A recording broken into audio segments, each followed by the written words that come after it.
आज हम सॉल्व करेंगे लीड कोड का question number 108 which is convert sorted array to binary search tree. तो इस क्वेश्चन में बेसिकली आपको एक सॉर्टेड एरे गिवन है which is an ascending order और आपको उसको height balance binary search tree में कन्वर्ट करना है। आपको कोई भी skewed binary search tree return नहीं करना है, आपको proper balanced height balanced binary search tree return करना है। ओके, तो चलो अब इसका लॉजिक समझते हैं। जब भी हम बाइनरी सर्च ट्री का इन ऑर्डर लिखते हैं तो वो हमारा सॉर्टेड होता है in ascending order. Okay, ascending order में सॉर्टेड होता है। अब यहाँ पे आपको जस्ट इसका उल्टा करना है, मतलब आपको ये सॉर्टेड असेंडिंग ऑर्डर गिवन है, मतलब आपको इन ऑर्डर गिवन है आपके बीएसटी का और आपको उससे अपना बीएसटी जनरेट करना है। ओके, तो अब इन ऑर्डर क्या होता है आपका? इन ऑर्डर होता है रूट, राइट सब ट्री और लेफ्ट सब ट्री। ये आपका इन ऑर्डर होता है। ओके, अब आपको क्या करना है? आपका मेन मोटिव क्या है? आपका मेन मोटिव है मिड फाइंड करना। जैसे कि यहाँ पे अगर मैं अपना आई और जे जब शुरू में रखूंगी तो मेरा जो मिड आएगा, सबसे पहले मिड आएगा जो मेरा, वो आएगा 0 पूरी एरे लिस्ट के लिए। मतलब ये मेरा मेन रूट नोड बनेगा। अब मुझे इसका कनेक्ट करना है लेफ्ट और राइट नोड। ठीक है, लेफ्ट नोड की बात करें तो अब लेफ्ट नोड मुझे पता है इतनी एरे लिस्ट में से होगा।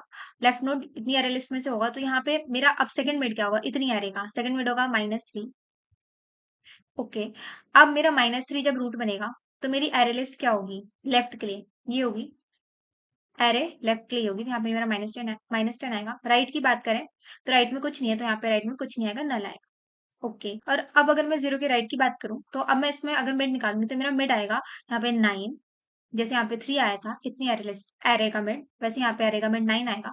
तो यहाँ पे मेरा जो राइट रूट होगा इसका 0 का, जो राइट नोड होगा वो होगा 9।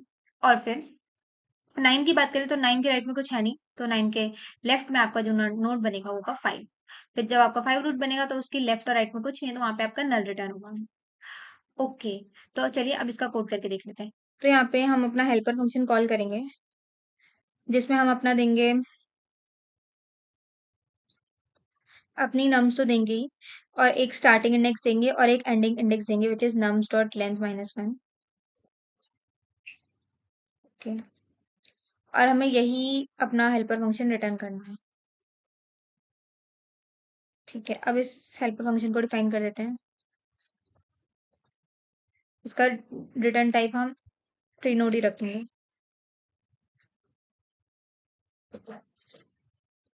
ठीक है, इसमें हमने पास करी है एक इंट नम्स, और हमने इसमें एक इंट स्टार्टिंग पास करेंगे और एक इंट एंडिंग पास करेंगे।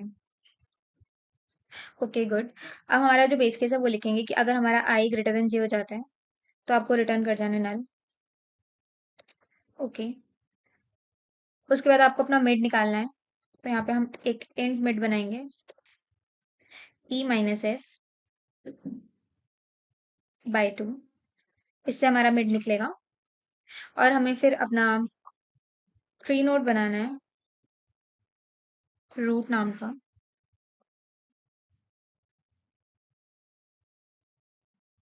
और इसे हम वैल्यू डालेंगे अपने एरे का मिड। यहाँ बेसिकली नम्स है हमारी, नम्स का मिड। तो हमारा जो मिड है उसका हमने ट्री नोड बना दिया, उसका हमने रूट बना दिया। अब हमको उस रूट का लेफ्ट और राइट फाइंड करना है। मैं रूट का लेफ्ट फाइंड करूंगी। मैं रूट का ट्री नोड, रूट का लेफ्ट क्या होगा मेरा? मैं सेम अपना हेल्पर कॉल करूंगी, नम्स पास करूंगी उसमें, बस अपने पॉइंटर्स में डिफरेंट करूंगी। अब मेरा पॉइंटर होगा एस, मतलब लेफ्ट लेफ्ट एरे में हम ट्रेवर्स करेंगे मिड से पहले पहले, तो मिड -1। ओके, अब मैं अपने रूट का राइट नोड डिफाइन करती हूँ। तो जो मेरा रूट का राइट नोड होगा वो होगा हेल्पर से राइट पार्ट उसका विच इज मिड +1। कहाँ तक जाएगा? ई तक जाएगा, और यहाँ शुरू में मैं अपनी एरे दूंगी नम्स। ओके, कितना हो गया आपका? अब आपको कुछ नहीं करना, आपको लास्ट में अपना रिटर्न कर देना है। तो इसे रन करके देख लेते हैं।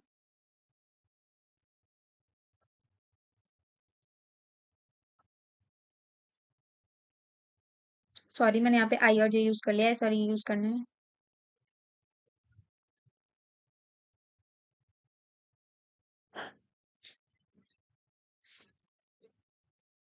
सबमिट कर लेते हैं।